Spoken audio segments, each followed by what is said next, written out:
Hi Cake! This is Danielle. This is Ethan. Umbrella, Greenie. We're on our way to Zellerbach to see TEDxBerkeley. Hey Cake! We're inside of Zellerbach and it looks like this.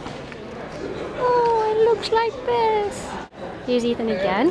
And we have our name tags and we have our tickets with my name on it. And then we got brochures. I'm also packing a ton of snacks if you want. Like goldfish, sandwiches. I don't know where you got this stuff. Is there a speaker you're most interested in? I don't remember the speakers, so we're gonna have fun figuring out what they're all here for.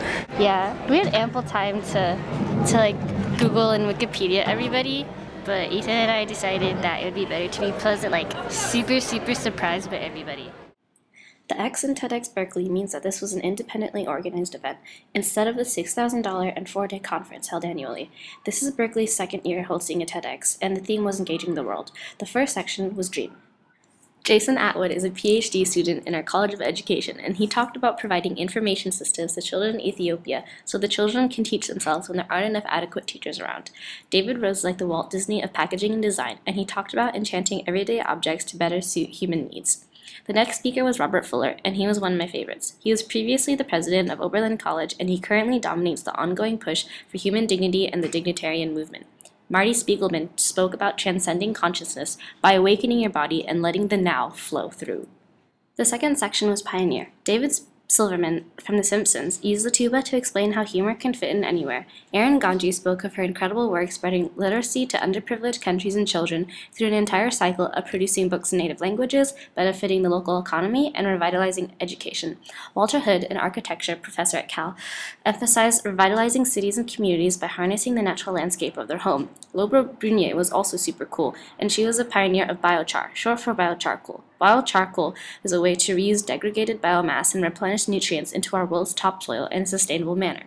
The last pioneer speaker was Bryan Alvarez, a PhD student at Cal studying synesthesia, a cognitive mechanism he has experienced. The last and final section of the day was Connect. Started off with Gopi, Kallayil, a head marketing director of Google. He emphasized having 5 unwavering actions to ground yourself in this ever-changing economy. He's never missed being the yogi leader during the yoga session at Google every Monday afternoon in the past 5 years.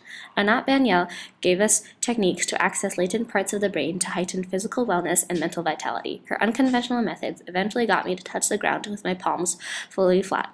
Chip Conley, the CEO of Joie de Vivre Hotels, spoke of his way of staying positive in this cutthroat and depressing economy after many of his close friends committed suicides in the pinches of the times. Finally, Slocum focused on the network of our souls and the importance of transcending consciousness to allow life to flow through our identity. Throughout the event, there were a handful of musical performances to give us some harmonizing thoughts. Noteworthy, an all-male a cappella group at Cal, performed 2 songs with original lyrics, and Sedler and Sonja Drakulich performed a fancy cello and opera singing piece together. Venuti played the otherworldly Panart Hang, a relatively new instrument that sounds like a dream. There was a surprise appearance from Erin Harrington, an accomplished singer-songwriter who performed 2 songs that have never been played before. Stanley and Brad Kava teamed up and jammed some blues tunes for the crowd, and Brad Kava is a Berkeley alumni. Go Bears! Bye!